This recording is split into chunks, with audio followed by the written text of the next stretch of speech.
Chris Hedges is a Pulitzer Prize-winning journalist.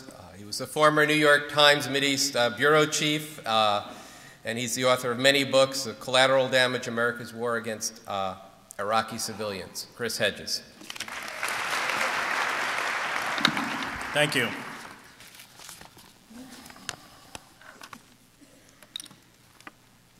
The incursion and bombardment of Gaza is not about destroying Hamas.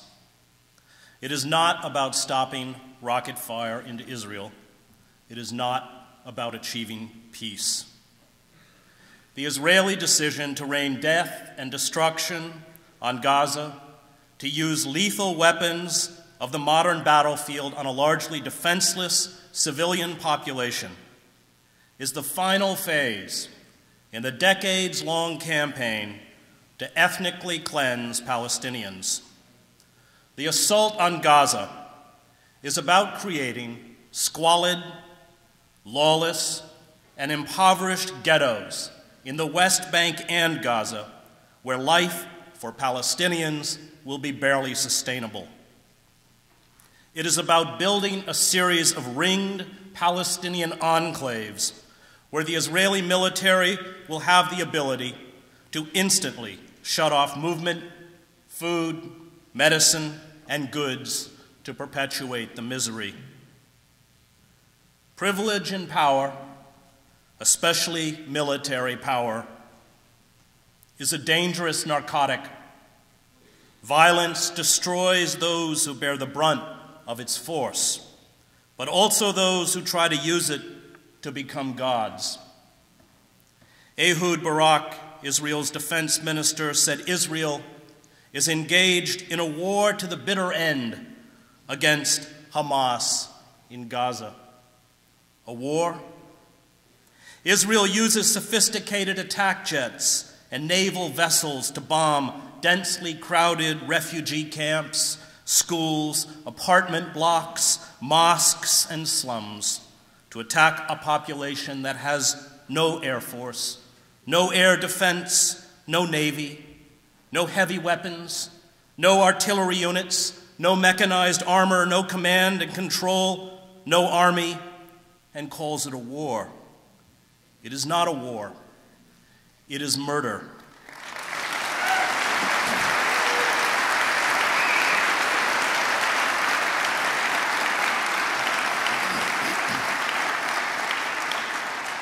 The images of dead Palestinian children lined up as if asleep on the floor of the main hospital in Gaza are a metaphor for the future. Israel will, from now on, speak to the Palestinians in the language of death, and the language of death is all the Palestinians will be permitted to speak back. The use of terror and hunger to break a hostile population is one of the oldest forms of warfare. I watched the Bosnian Serbs employ the same tactic when I was in Sarajevo. And I also watched the Bosnian Serbs, like the Israelis, attempt to justify their systematic destruction of the city with thousands of dead and wounded on a few paltry Muslim mortars and light arms fire. Those who orchestrate such sieges do not grasp the terrible rage born of long humiliation, indiscriminate violence, and abuse. A father or a mother whose child dies because of a lack of vaccines or proper medical care does not forget. A boy whose ill grandmother dies while being detained at an Israeli checkpoint does not forget. Families who carry the broken bodies of their children to hospitals do not forget. All who endure humiliation, abuse, and the murder of those they love do not forget.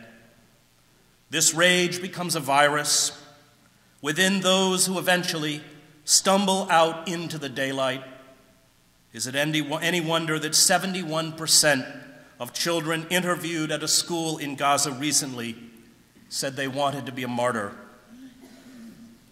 Militant movements feed off of martyrs, and Israel is delivering the maimed and the dead by the truckload.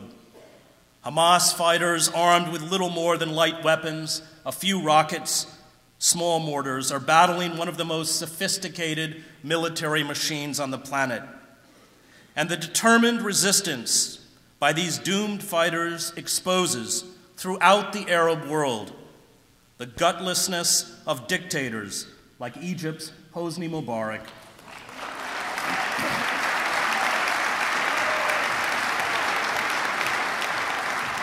who refuses to open Egypt's common border with Gaza despite the slaughter. Israel, when it bombed Lebanon 2 years ago, sought to destroy Hezbollah. By the time it withdrew, humiliated, it had swelled Hezbollah's power base and handed it heroic status throughout the Arab world. And Israel is doing the same for groups like Hamas. The refusal by our political leaders, from Barack Obama to all but 5 members of Congress, to the major media, to speak out in defense of the rule of law and fundamental human rights, exposes our cowardice and our hypocrisy.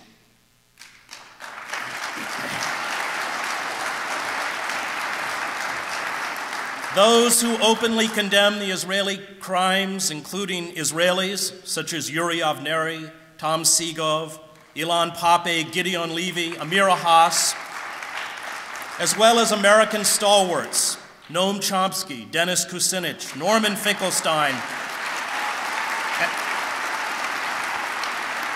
and Richard Falk, are ignored or spurned like lepers.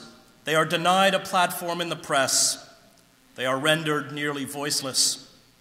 Falk, the UN Special Rapporteur for Human Rights in the occupied territories, and a former professor of international law at Princeton, was refused entry into Israel in December, detained for 20 hours, and deported. Never mind that nearly all of these voices are Jewish. Our self-righteous celebration of ourselves and our supposed virtue is exposed to be as false as that of Israel. We have become monsters, militarized bullies, heartless and savage. We are a party to human slaughter, a flagrant war crime, and do nothing.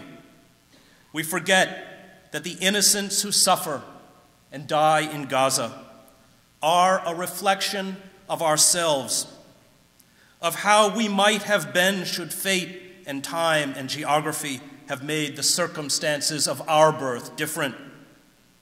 We forget that we are all absurd and vulnerable creatures. We all have the capacity to fear and hate and love. Expose thyself to what wretches feel, King Lear said, entering the mud and straw hovel of poor Tom, and show the heavens more just. Falk labeled the assault before Israel made its incursion into Gaza against the Palestinians as a crime against humanity. He reminded us that under international law, collective punishment of the Palestinians in Gaza is a flagrant and massive violation of international humanitarian law as laid down in Article 33 of the Fourth Geneva Convention. The public debate about the Gaza attack engages in the absurd pretense that it is Israel, not the Palestinians, whose security and dignity is being threatened. This blind defense of Israeli brutality towards the Palestinians is a betrayal of the memory of all those killed in other genocides in other times.